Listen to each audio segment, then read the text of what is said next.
Class good morning. आज हम लोग सेल और उसका स्ट्रक्चर तथा उसके कुछ विशेषताओं के बारे में एक बार रिवाइज करेंगे। जैसा कि हम सभी जानते हैं और मैंने बताया भी है आपको कि कोशिका किसे कहते हैं। तो आप ये बताइएगा कि कोशिका प्रत्येक जीवधारी के शरीर की संरचनात्मक तथा क्रियात्मक इकाई होती है। आपने लिखा भी है और आप इसको फिर से देख लीजिएगा कि शरीर की संरचनात्मक तथा क्रियात्मक इकाई होती है। इसका मतलब ये होता है कि प्रत्येक कोशिका की संरचना तथा उसके प्रत्येक कार्य की सबसे छोटी इकाई का मतलब ये सबसे छोटा भाग कोशिका ही कहलाता है। दूसरा आता है कि कोशिका के कुछ भाग बनाए गए हैं, मुख्य भाग। तो मुख्य भाग दो बनाए गए हैं। पहला होता है कोशिका भित्ति यानी कि सेल वॉल और दूसरा आता है जीवद्रव्य। तो इसमें सबसे मुख्य पूछता है परिभाषा आपसे कि कोशिका किसे कहते हैं। तो आप बताइएगा कोशिका प्रत्येक जीवधारी के शरीर की रचनात्मक तथा क्रियात्मक इकाई होती है। अब हम आपके सामने इसका छोटा सा एक डायग्राम लेके आए हैं जिसके कुछ मुख्यतः नाम दिए गए हैं। आपके इस क्लास के हिसाब से इसमें जितने नाम मैंने दिए हैं यह सफिशियंट है। तो आप इसका एक बार डायग्राम बहुत ध्यान से देख लीजिए और इसके कुछ महत्वपूर्ण भाग को भी आप समझ लीजिए, जिसमें कि हम ये देख रहे हैं कि कोशिका का एक स्ट्रक्चर आप इसको ऐसे भी बना सकते हैं जिसमें मुख्यतः भाग होता है माइटोकॉन्ड्रिया। माइटोकॉन्ड्रिया का स्ट्रक्चर कुछ ऐसा होता है। दूसरा है रफ एंडोप्लाज्मिक रेटिकुलम और दूसरा आता है केंद्रक। केंद्रक के बारे में मैंने बताया है आपको कि केंद्रक हमारे इस कोशिका का एक महत्वपूर्ण भाग है, क्योंकि कोशिका में जितने भी लक्षण होते हैं या वो किस जीवधारी का कोशिका है उसके समान लक्षण केंद्रक में ही होता है और केंद्रक के ही द्वारा उस जीवधारी के जैसे अन्य जीवधारी के उत्पन्न होने के लक्षण विद्यमान होते हैं।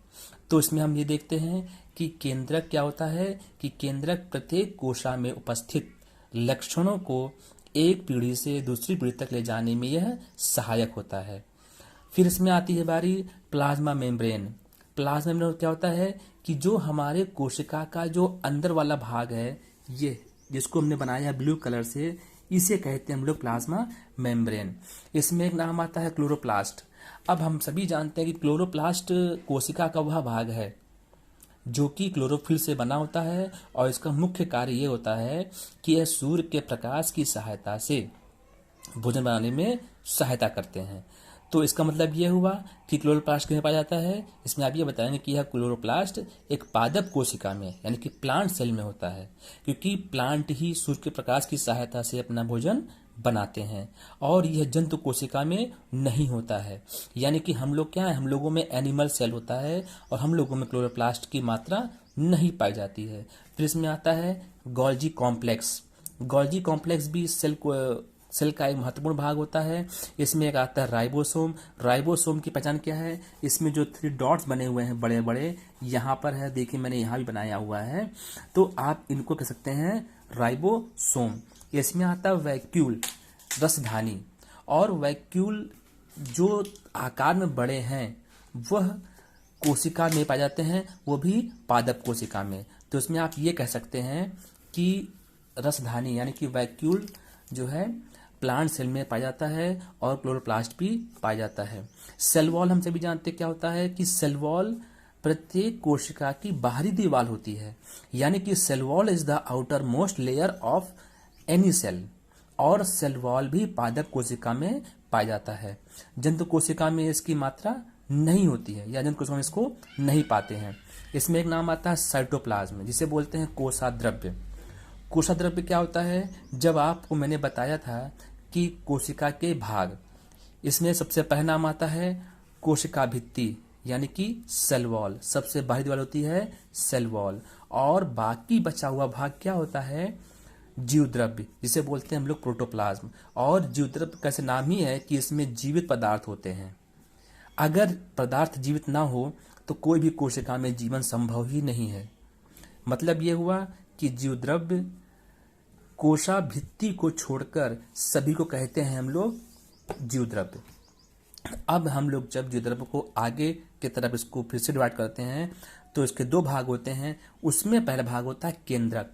जीवद्रव्य के बाद केंद्रक पहला भाग है और बाकी बचे हुए जितने भाग हैं उसमें माइटोकॉन्ड्रिया है, उसमें प्लाज्मा मेम्ब्रेन है, उसमें गोल्गी कॉम्प्लेक्स है, राइबोसोम है, वैक्यूल्स है, या जितने भी और पार्ट हैं वह सभी जीव ये साइटोप्लाज्म में आते हैं, अर्थात कोशा द्रव्य में आते हैं। तो कोशा द्रव्य में सिर्फ वह द्रव्य ही नहीं, केंद्रक को छोड़कर इसका संपूर्ण भाग साइटोप्लाज्म कहलाता है।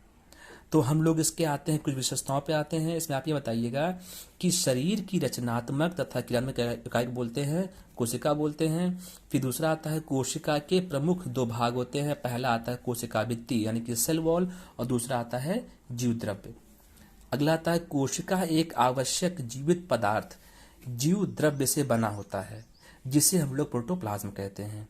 यानी कि कोशिका भित्ति को छोड़कर संपूर्ण भाग प्रोटोप्लाज्म कहलाता है। अगला आता है कि पौधों की कोशिका में कोशिका भित्ति पाया जाता है। इसने कह दिया यहाँ पर कि प्लांट सेल में ही होता है कोशिका भित्ति, मगर एनिमल सेल में सेल वॉल नहीं पाया जाता है।